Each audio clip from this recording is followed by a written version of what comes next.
Just want to first start by saying thank you for your time today. Juliana Neudorf and myself, Alex Williams, are going to take you through our proposed design for Columbia Park. In doing so, we will introduce you to a site that brings the diverse narratives of migration together, a site we've named The Nest. While the countries that people immigrate from to Oak Ridge tend to be the same, their stories are not. Each person offers a unique perspective, and they all have different needs, desires, and wishes. So in order to help us navigate them, we invented a few characters and situated them near Columbia Park. Each story represents aspects we discovered through our research and site visits, and we have provided a quick snapshot here. But these stories are not just limited to people. Birds, more specifically neotropical migrants, migrate along the Pacific Flyway. Some, such as the barn swallow, migrate down as far as Central and South America. As they return north, they stop in Vancouver and nest here before making their way south again. Green spaces act as stepping stones that help birds move through the city. Some of these are hotspots for bird watching, and Columbia Park is situated between a few, most notably Queen Elizabeth Park. But as more people immigrate to Vancouver, the city will become more urbanized, causing important bird habitat to be lost. So in order to address these conflicting stories, we want to create an all-season sanctuary for both birds and people in the midst of a developing city. With this goal in mind, we began looking at the various elements found within Columbia Park. These diagrams helped us to understand what was going on in the park, the surrounding, as well as below grade and above head. Some studies of both the existing and future conditions helped us to understand how to design in a changing neighborhood. The future condition was particularly useful as we began to think about our program and biomes. Similarly, we made a physical model of the existing grade and played with it to see how we could change it and modify it into a design. But our main approach for iterations was to maximize biodiversity by placing the biomes first, then overlaying potential program elements. We found this was useful as it is more effective to cut away parts of the biomes for a program than it is to try to fit the biomes as an afterthought.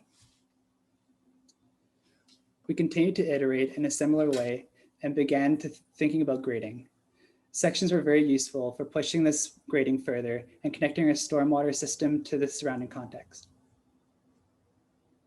We finally landed on two designs that we thought were strong, Treeline to Alpine and the Nest. We moved forward with the Nest since we felt it created a good sense of enclosure, but opened up in areas like the meadow. And after a lot of refinement, we finally felt content with our design. There's a lot going on here, so we'll break it up into each biome, and Juliana will walk you through the site. Thanks, Alex. So our rendered site plan better illustrates the different biomes we chose to lay out in our design. We chose to provide a mixed forest on the top three edges of the park, a wildflower meadow on the south end, which will get the most sun, and a cottonwood riparian area in the middle. In the rendered plan on the right, we've shown the intermingling pathways hidden under the tree canopy that wind through the meadow and around the riparian area. We've also placed benches and bird blinds around the park. Our axis shows the layers of biomes stacked on top of the existing site for reference. Currently, there is just a few sidewalks around the exterior edges of the site and a small playground in the top northwest corner and some street trees. In our proposed design, we've extended the trees into the park as a transition and included some stormwater management techniques along Alberta Street.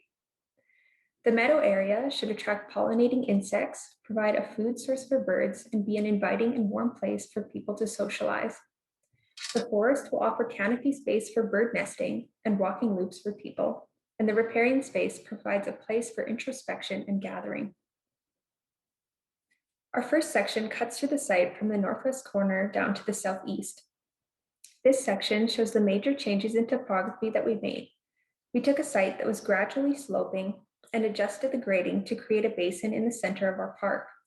This was inspired by the shape of a bird's nest, so we could play off the sense of home and rest that a nest provides. Zooming in on our first biome, we will tell you about the opportunities in the forest area.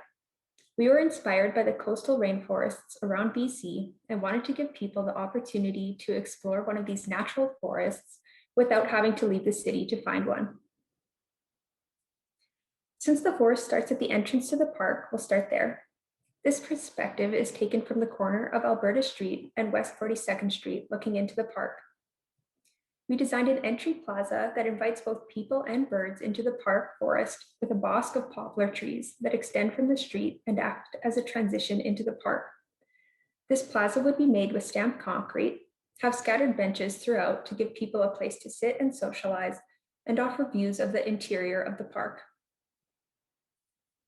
Our section is taken through Alberta Street near West 43rd and extends through the forest of the park to the start of the riparian zone. For Alberta Street, we implemented one of the City of Vancouver's redesigns, making the traditional street into a complete street with separated spaces for vehicles, cyclists, and pedestrians. Additionally, we wanted to incorporate a swale that runs the length of the street to capture rainfall and redirect stormwater flow into the park. Jumping over to the east side of the site, we will take a closer look at the riparian wetland. Through manipulating the topography, we wanted to create an enclosed wetland that would serve the park functionally by capturing stormwater and experientially by offering visitors a sense of being away from the urban environment. To create this sense of being away, we wanted to use denser planting around the wetland to create a subspace within the park. We also wanted to give people a reason to come further into the park, and so proposed to have a sunken walkway through the wetland basin. This would allow people to get closer to the water and experience the park from a different perspective. There would be places to sit and ponder, watch the birds flying or swimming between the habitat islands and pond's edge, and covered bird blinds for when the weather isn't quite so nice. To complement this experience, we also designed a canopy walkway that would bring you closer to the birds in the trees. The elevated walkway would offer views of nesting birds, the lower pathway around the wetland area, and even the dog park in the northeast corner. We included the dog park in our design to give pet owners a place to socialize while their dogs splash around in the shallow water. Since we wanted to create an all-season park that would attract visitors at any time of year, we decided to show the water levels in the park would change in the wet and dry seasons. With higher rainfall in the wet season, the riparian basin would fill, while in the dry season, water would dry up and expose the grasses that line the basin. The final area of the park we wanted to show you is the meadow area on the sunny south side of the park. In this area, we wanted to offer visitors a place to relax, gather, and wander through the alpine meadow with views of the riparian and forest areas to the north and further of the mountains beyond the city. We wanted to attract people of all ages and abilities to the park and give them each an experience that would be a reason to come back. The pathways are wide enough and flat enough to be easily navigated by older adults or people with mobility challenges. We designed the meadow area to provide places to wander, gather together, and look out to the rest of the park. We played with the topography to create high and low points and chose a variety of perennials and grasses to be planted in colorful drifts across the meadow, creating a warm and vibrant environment. On nice days, people could walk to the upper lookout platform or take shelter underneath when it's raining. To conclude, we wanted to create an all-season sanctuary for both birds and people.